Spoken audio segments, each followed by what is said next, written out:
Alright, man, I'm going to be annoying a lot of people in this video, dude, because I'm going to be crapping on some champions, but I'm going to be bigging up some champions as well. And at the end of the day, you don't have to listen to anything I've got to say in terms of what I think of certain champions. You know what I'm saying? If a champion is doing well for you on your account, then who the hell am I to tell you to stop using it? Let's just get that out of the way first and foremost. But oh my god, man, since the champion reviews and ratings in-game were reset, have we seen a lot of shifts going on, man. Some champion reviews have been fixed and are beautiful and are perfect. We've got like the likes of Godseeker and Eerie.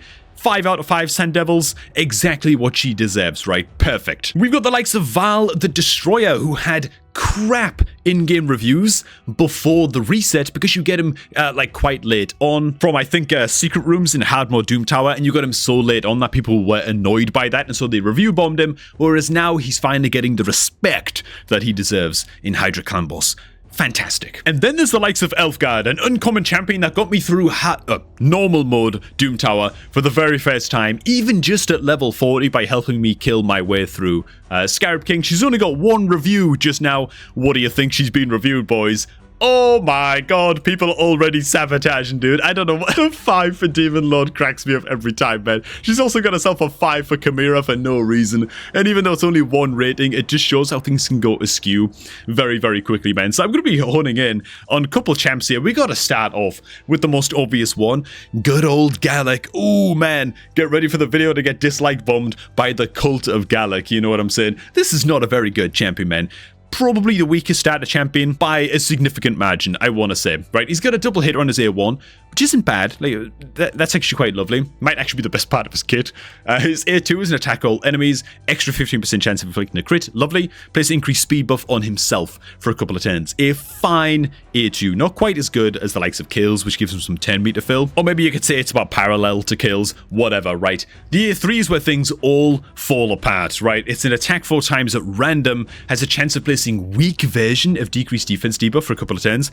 Does have a chance of placing the strong version of decreased defense, but it's only a 30% land rate, and it's only if the target has more than 2 debuffs, and it's on a stinking 5-turn cooldown. What the hell are we talking about with that A3? It's so bad, it's so weak, it's so terrible. And so with Gallic's kit in mind, let's check out the reviews. Oh my god, he's clearly the best rare champion in the game based on these reviews, man. I just want to draw attention to a couple of these, right? Because I'm being a little bit facetious here, but this is crazy as hell, okay? I mean, Fire Knight's a 4.8 is kind of nonsense. Spider's Den, that's out of control ridiculous. He has one reliable AoE skill, and that's like the only decent bit of his kit into the entirety of Spider's Den. Obscene.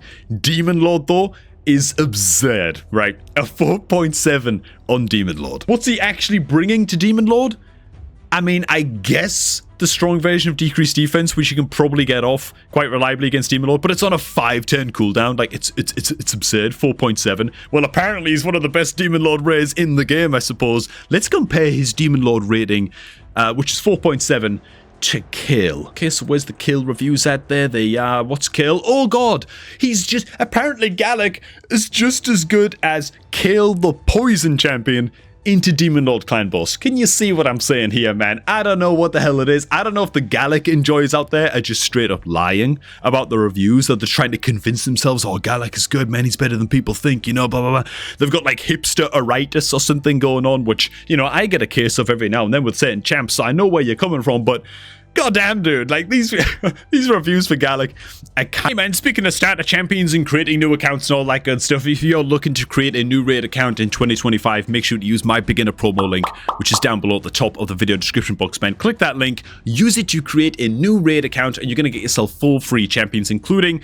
a free legendary champion as your starter champ, waiting for you in your inbox as soon as you are done completing the tutorial. Corrado Fox Hunter, man, jack of all trades, decent to basically all areas of the game just because of how his kit is built, and it's just the best possible start you could hope for a new raid account in 2025. And I'll tell you who else gets all kinds of disrespect in the other direction. Free champion, good old Physics the Unbowed, man. Free to play accounts love some Vizix action just because of how versatile she is and because of the style of her kit, man. At A1, it's a double hitter with a chance of decreasing target's turn meter, but it's actually a 10 meter steal. Very, very nice on a double hitter A1. She brings an AoE decreased speed. Very, very valuable into many, many areas of the game, including Hydra. Also brings Ally Protect as well, which can give us some survival problems into Hydra. So it's a bit of a give and take, but she does also bring a Provoke as well. AoE Provoke on a 3-turn cooldown. She's Void Affinity, meaning it can't weak hit, you know, and sort of very, very, very reliable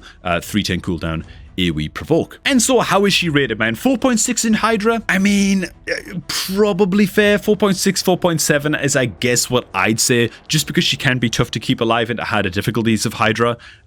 With the Ally Protect buff, right? She can just take way too much damage and be tough to keep alive. But, dude, Fire Knight's Castle? 4.2? I mean, she gets you through the waves alone, okay, with the decreased speed and the provokes and stuff. She makes the waves trivial in Fire Knight's Castle, and so you can just focus the rest of your team on killing the boss. And then she brings a double hit at A1 with 10 meter steal, and like quite a lot of 10 meter steal as well. She is not a 4.2 in the Fire Knight's Castle, and I don't know why Vizix gets all of the disrespect, man. People crap all over Vizix, dude. People just don't give her the respect that she deserves. Even Spider-Sin, 4.1, man. Like, what? I feel like if you bring some good control for the Spiderlings, the Vizix is bringing 10 meter steal against the boss, and she's bringing AoE decreased speed against the boss and against the Spiderlings. Very, very good. You don't have to use a Provoke even, you know, if you've got other ways of controlling the Spiderlings on your Spiders team.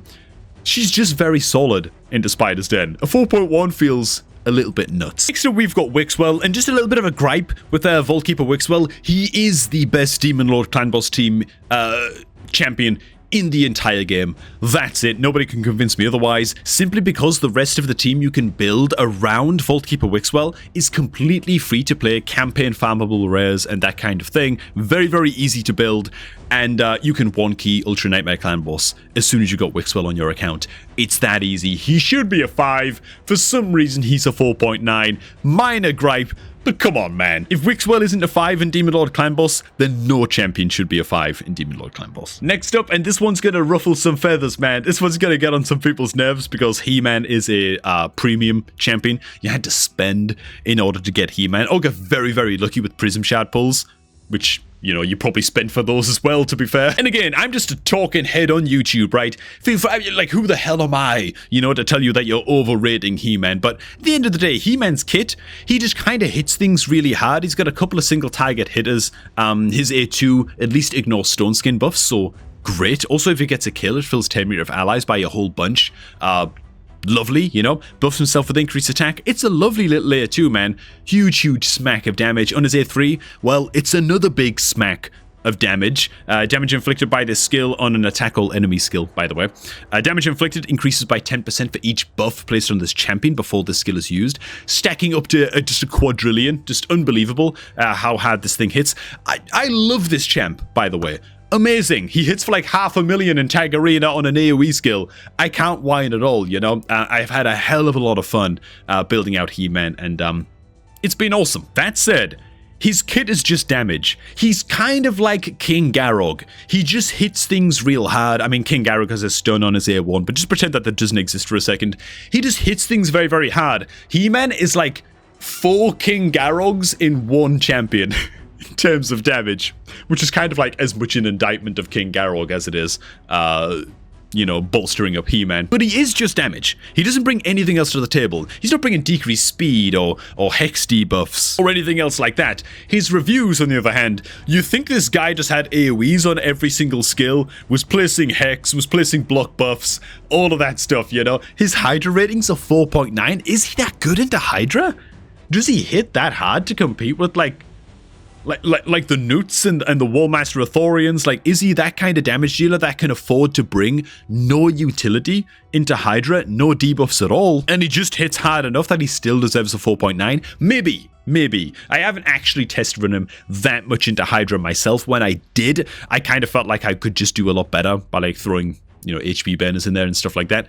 Maybe that's a me thing. Maybe that's like a team composition thing for me. Arena offense, more than happy, man. 4.9, lovely, good for you. Minotaur should just be removed from the review system completely because it only goes up to stage 15. You can complete Minotaur's Labyrinth extremely easily with any composition of any amount of level 60 champions and be totally fine. Like, it's not even a real dungeon. Campaign locations, that's a lie. He is not a 4.9 in campaign locations. I don't know why he was given a 4.9. He only has one AoE skill. He is slow at farming campaign. Fellhound, Bellower, a couple of rare champions right off the top of my head that clear campaign in like 8 seconds, 7 seconds, something like that, you know. He-Man is not one of those. He should be like a 2 in campaign locations, maybe like a 2.8. Something like that, if we're being honest. 4.9 is nuts. Chimera 4.8, again, same as Hydra. Is his damage alone, because that's all he brings, is his damage alone better than other like otherwise A or S tier quality damage dealers into Chimera that are actually bringing important buffs and debuffs and stuff like that, and are letting you complete the Chimera trials? I don't know about all that. Demon Lord's a 4.6 for some odd reason. Fire Knight's a 4.3. It should be like a 2. He just has no multi-hitters. And I don't know, dude. I know, like, I think what's happened with He-Man is that people who bought He-Man did their homework first, right? They looked at some YouTube videos or whatever to see the champion in action. They liked the look of the guy, or they just like He-Man and the whole franchise himself. It makes them all nostalgic, you know, good stuff. And so they're just biased about the champion going into it, you know, and so it's resulted in these crazy inflated ratings in areas of the game where he is just not good. Now, a champion with the opposite problem is going to be Coronar, which was actually the inspiration for this video. This champion right here, man. I use Coronar in my Hydra B team. I actually use him in a Provoke set because I mostly use him into Hydra, and I want him to fulfill the role of Provoker. Who'd have thunk it, right? Why is that? Well, he's got an attack all enemies style skill on every single skill he's got, and his skills read a bit something like this. See what you guys think of this champion. Rate him in your head as you go. Bear in mind that he is a Void Legendary, so he's quite tough to get your hands on him. He's got an attack all enemies A1. Good start. With a chance of decreasing the target's 10 meter by a small amount. He has some skill synergy with Manaya. We're going to judge him without the Manaya partnership because, well, I don't have Manaya, and frankly, I think that he's fine without her. So an attack all enemies A1. The A2 is an attack all enemies, chance of placing... Oh, it doesn't actually attack all enemies. It's just a 3-turn cooldown, 100% land rate, provoke, debuff on all enemies for 1 turn. Also places block debuffs and increased defense buff on Coronar for 2 turns. If you build him with enough resistance into Hydra, right? Now you get yourself a Mischief tank as well as a Provoker wrapped up into one champ. And so very, very lovely. On his A3, he's got an attack all enemies, places a strong decreased attack debuff on all enemies for 2 turns, and places a decreased defense debuff on targets under decreased attack debuffs. So nice, man. Throw into his kit as well the idea of his passive, which is a counter attack when hit by enemies under decreased attack and decreased defense or decreased speed debuffs, meaning he's spamming out an immense amount of just AoE attacks and triggering all kinds of provoke set action. But you could also just run him in a cast set as well, and the amount of AoE skills that he's throwing out, he's going to be placing the Hex debuff on all of the Hydra heads like crazy. So what are his ratings into Hydra, do you think? Well, I'm gonna show you. Oh my god, what? A 3 into Hydra? What are we even talking about here? A 3.3 in Faction Wars. Like, if there's... This might be one of the best Faction Wars wave controllers in the game. Easily. Easily, dude. Like, so good. If you wanted to just use him in Faction Wars, you could even just put the son of a gun in a stun set, and the amount of provokes he's getting off and the counterattacks he's getting off and all of that, you just look at it like perma-stuns on every wave. Like, he's a 5 in Faction Wars, man. He's a 4.5 at least into Hydra. Everywhere else, I'm not even going to speak to it because we'll be here all day, but these ratings are unbelievably low, dude. Extraordinarily low. Now, I know he's a bit of a specialized champion because of the way his kit is built out and stuff, and so he probably is like a 2.3 into Demon Lord, except maybe he does bring decreased attack, so maybe not quite, but you know what I mean? Like, some of these ratings, fair enough, man. They're justified, but where he's good, I feel like he's amazing, and I just can't for the life of me understand these low ratings. Am I just crazy as hell? Am I the one who's being biased in favor of Coronar in this video? What do you guys think, man? Another issue that we have with the in-game reviews is that sometimes champions just get crapped on, and it's all Plarium's fault, right? People People have no recourse but to rank these champions down in the in-game reviews. Packmaster Shayak, I think, is probably one of the biggest examples of champions that get crapped on, and it's all Plarium's fault, right? So his kit, he brings a decreased defense on his A1, lovely. It's also an ally attack skill that teams up with any ally, Hound champions, right? Terror Beast, Goremask, Houndspawn, Hellfangs, Fellhound, Stitch Beasts. They all join in the attack on his A1. Massive potential with this A1 skill if there are good Hound champions in the game. We'll get to that in just a little bit, right? He's got also like a remove all debuffs from himself. I think he places a taunt on himself. He does a reflect damage as well. It's also a huge self-heal and self-shield potential here for your Packmaster to be like a mischief tank into Hydra as well with this A2. Great potential there. And then he's got some 10 meter fill on his A3. Has a 100% chance book to placing a block buffs debuff on all enemies for 210s. So hypothetically and potentially a very, very good Hydra champion. The problem is that just no good Hound champions exist in this game, and so we get this. Right? I mean, Fellhound is fine, but probably not into Hydra. Now, the reason that people are so annoyed about this, and the reason I'm annoyed about this, and the reason my Shayak is still level 50, is because I'm waiting for the day that Plarium add a decent Hound champion, like a Void Epic Hound that's like pretty good into Hydra, or even just, I don't know, a legendary Hound. Would it be that crazy to ask for? I'm just waiting for the day that comes before I actually max this guy up and spend the resources to get him all the way up to 60. And it's especially annoying because Plarium heavily hinted that all future Hound champions that are released are gonna have synergy with Packmaster Shayak. So people were like, oh my god, bro, oh, this is gonna be insane. Like when the Barbarians event started with like the Asgardian champions and Thor and Loki, they're like, oh, here we go, man. Is it like Fenris or Fenrir? Like the mythical wolf in Norse mythology? Here we go, man. Fenrir is coming to the game. It's going to be incredible. And then that didn't happen. Or maybe it was before and after the Halloween events come out. Cerberus. I'm telling you, bro. Cerberus is coming. It's going to be amazing. It's going to be like a 3-headed legendary Hound. It's going to pair it with Packmaster. Didn't happen. And we're still waiting. It's been forever. And in all of this time, Packmaster simply continues to languish. It's all not all bad news though, man. Some champions, again, Durandal actually is another champ that's got a fair shake after the review resets. People have realized since the review resets how solid he is as a single target arena nuker. He's got some other areas of the game as well where he does pretty okay, like Finite's Castle. He has a double hit at A1 that has a chance of placing freeze, so he has some utility as well into hard mode Fire Knight, right, with those freezes, but mostly the arena offense ratings, lovely for Durandal, man. He's been boosted up. This is the A3 in question, by the way. Attacks one enemy, ignores half of the target's defense, places a perfect Veil buff on this champion for 2 turns if the attack is a crit, which it's gonna be, you know, so nice and survivable. This thing hits like a truck. Ignoring defense is absolutely key, and it's like a single target deleter skill in arena, and with the chance to place freeze on the A1 as well. Bit of extra control there too, and then he's going to attack all enemies on the A2 as well, man. So Durandal has got a fair shake, man. It's not all doom and gloom. It's not all bad news. I tell you another champ though that's been crapped all over, man. It's got to be good old Gretel Hagbane, and this one is really quite simple to explain. It's because these reviews are handled democratically, right? These are some democratic old views here. Anybody can vote. You know, you just got to be a raid player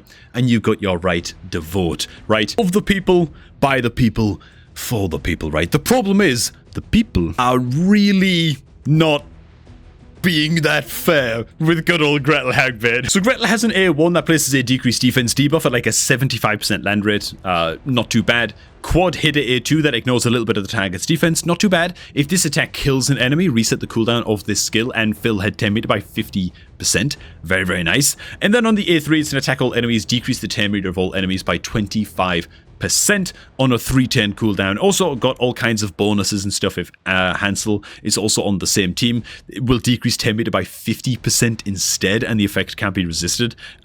Crazy as hell. Also fill Gretel's 10 meter by 20% for each enemy alive after the attack, and so wow, dude, she's actually like a very, very good 10 meter controller and AoE nuker combo. In my view, quite a bit better than a 3.5 in arena offense if people were being fair. Now, I think that people mostly were just hoping for a little bit more from the Halloween fusion. I also think that people are put off by the fact that so much of our power comes from being paired up with Hansel. Without him, she's something like a 3 out of 5, 4 out of 5 maybe, sort of legendary. One thing that these reviews have is like a huge shortcoming. First of all, I think all of these reviews could be bumped up by like a 0.5 and it would probably be more accurate, you know, probably be fine. But second of all, these reviews don't go into Doom Tower at all, and honestly, against the Dark Fae boss, and the Dark Fae in Doom Tower is one of those bosses that a lot of people get hung up on, a lot of people get stuck on the Dark Fae boss. Gretel is amazing into Dark Fae, and it's just not represented in the reviews at all. Just the way that she brings decreased defense on the A1 is very lovely, and of course just having a big AoE attack that also decreases 10 meters of enemies by 25%.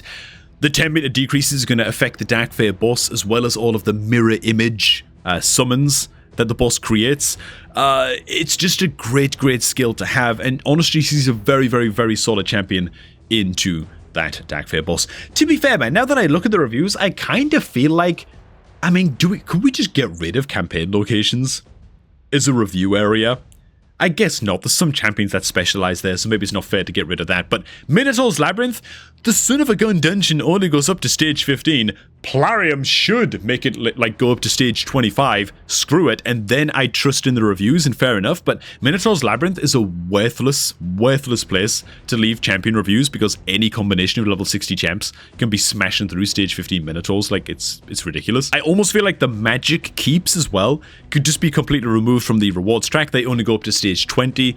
I feel like any content that doesn't go up to at least stage 25 normal is just a bit of a waste of time. I guess with the exception of Iron Twins and that kind of thing, right? Iron Twins only goes up to stage 15, but it starts off quite hard, right? Or rather, the difficulty ramps up quite quick. What I'm saying is that the review system is still broken as hell, and that's what I've got to say about that, man. What do you guys think? Alright, man, thanks for watching, guys. Hope you all did enjoy this one. Make sure, if you're going to start off a new raid account in 2025, that you use my beginner promo link down below to create your new raid account, get your hands on a free legendary champion and all of the associated free rewards as you level up your account. Hey, thanks for watching. Enjoy the rest of your night, and I'm going to catch all of you all just a tad bit later, man.